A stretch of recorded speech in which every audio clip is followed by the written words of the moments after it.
झूठ बोलने वाले अक्सर ये समझ बैठते हैं कि उनकी चालाकी कभी पकड़ी नहीं जाएगी, मगर सच हमेशा सामने आकर ही रहता है।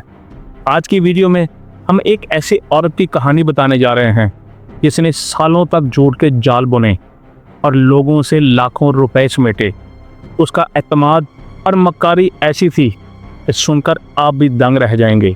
ये कहानी है अमांडा की, जो कैलिफोर्निया में रहती थी और झूठ बोलने में ऐसी माहिर थी कि किसी को उस पर शक तक ना होता। वो एक दिन आराम से बैठी थी कि अचानक उसके दिमाग में ख्याल आता है कि वो किस तरीके से अमीर हो सकती है। इसके लिए वो एक फैसला करती है कि वो सबको बताएगी कि उसे कैंसर हो गया है। वो अपने प्लान पर अमल करना शुरू कर देती है और नहायत संजीदगी से सबको बताना शुरू कर देती है कि उसे कैंसर हो गया है। लेकिन ये महज एक झूठ था, एक ऐसा झूठ जिसने उसे लाखों रुपए तो कमा कर दिए। लेकिन आगे उसके साथ हो गया क्या, हमारे साथ रहें। अपनी कहानी को सच साबित करने के लिए वो एक ब्लॉग बनाती है और अपनी बीमारी के तजर्बात लिखना शुरू कर देती है। वो लोगों को अपनी अलामत, इलाज और तकलीफ दे मराहल के बारे में आगाह करती रहती है। झूठ को हकीकत का रंग देने के लिए वो हर हद पार कर जाती है। वो हॉस्पिटल्स में जाकर तस्वीर भी बनवाती है जो कि वो पोस्ट करती है ताकि लोगों को पता चले कि वो इलाज करवा रही है। इस्तेमाल शुदा तिबी आलात खरीद कर उनके साथ भी तस्वीर बनाती है और वो उन्हें भी अपने ब्लॉग पर और सोशल मीडिया पर पोस्ट करती रहती है। वो अपने झूठ को हकीकी रंग देने के लिए अपने सर के बाल तक मुंडवा देती है ताकि ऐसा लगे कि वो केमोथेरेपी से गुजर रही है। अमांडा की दर्द भरी कहानी तेजी से मकबूल होना शुरू हो जाती है और हज़ारों लोग उससे हमदर्दी जुटाने लगते हैं। वो जज्बाती तौर पर अमांडा से इतने जुड़ जाते हैं कि उसे मोहब्बत, तवज्जो और माली इमदाद देने लगते हैं। फिर अमांडा कहानी को मज़ीद दिलचस्प बनाती है। वो लोगों को बताती है कि वो प्रेग्नेंट है। ये खबर सुनकर सब हैरान रह जाते हैं।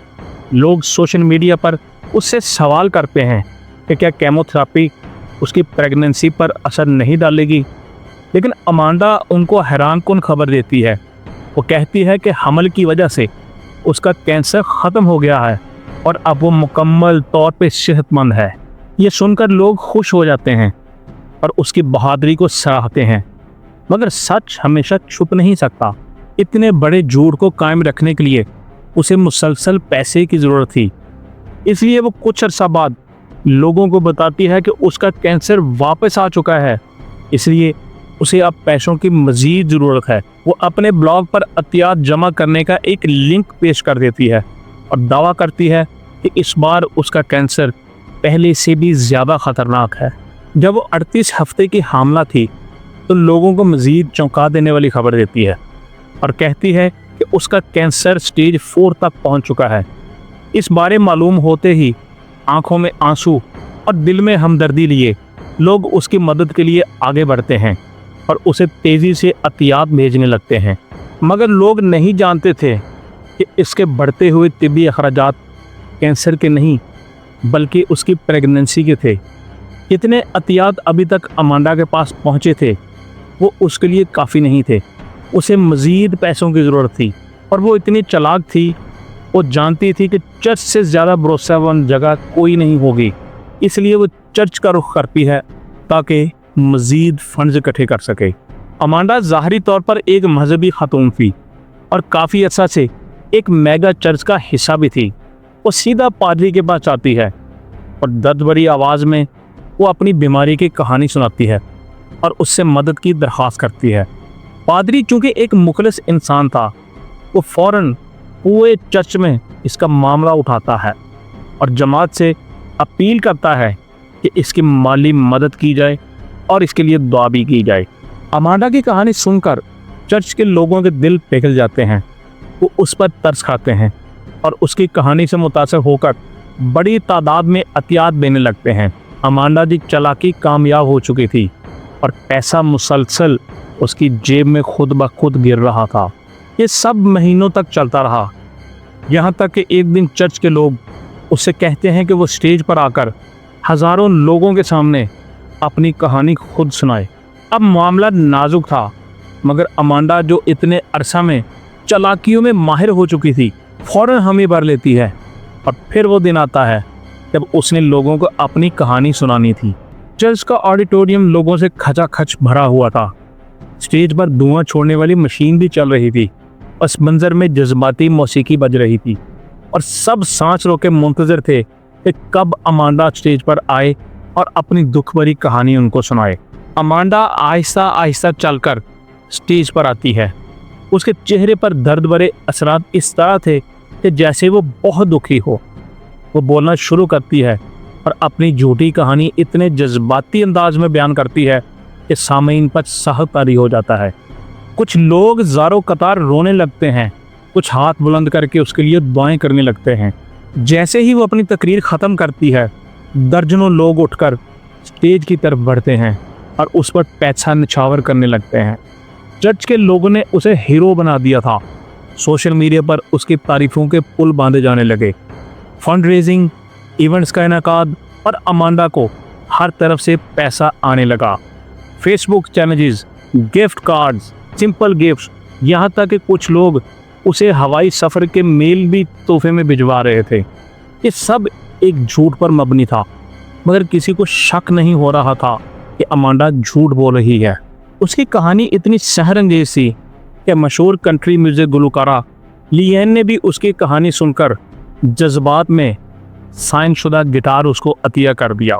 अमांडा अब एक मकामी मशहूर शख्सियत बन चुकी थी और उसको झूठी कहानी सुनाते हुए 3 साल गुजर चुके थे।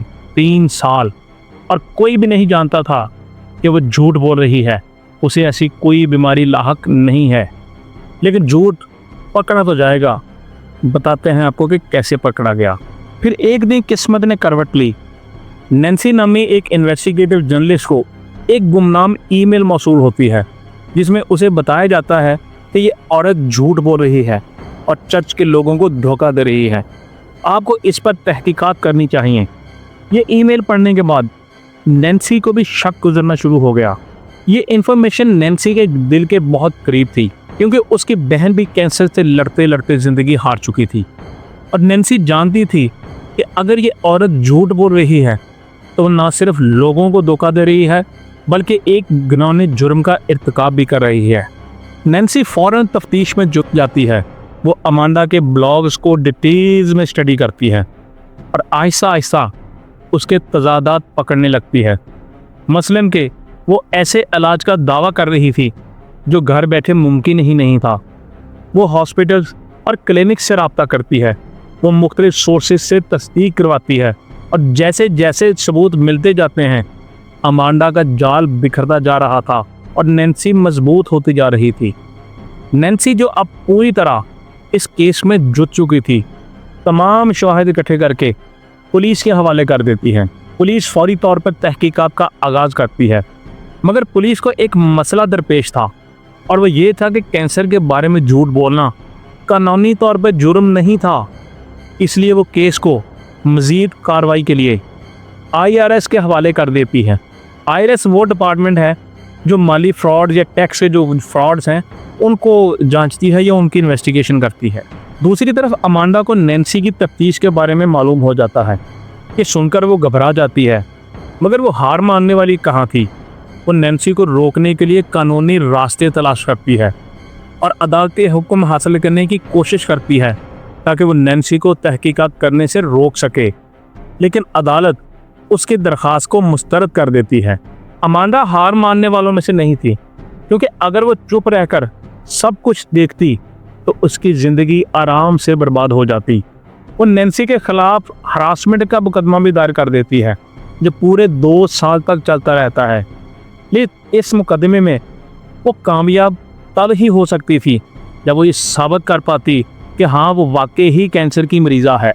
लेकिन ऐसा करना अमांडा के लिए मुमकिन नहीं था, क्योंकि वो काफ़ी सालों से झूठ बोल रही थी।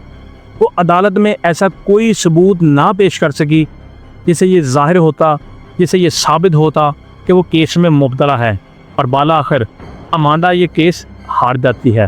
ताहम इस कानूनी जंग में नैन्सी को काफ़ी माली नुकसान उठाना पड़ा।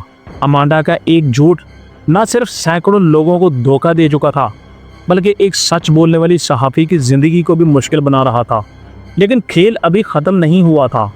IRS की तफ्तीश में अमांडा के खिलाफ एक बहुत बड़ा सबूत सामने आता है और वो सबूत था वायर फ्रॉड का, क्योंकि वो अपनी वेबसाइट के जरिए अतियात वसूल कर रही थी और ये मामला इलेक्ट्रॉनिक धोखाधड़ी के ज़िम्मे में आता था, जो कि अमेरिका में एक संगीन जुर्म है।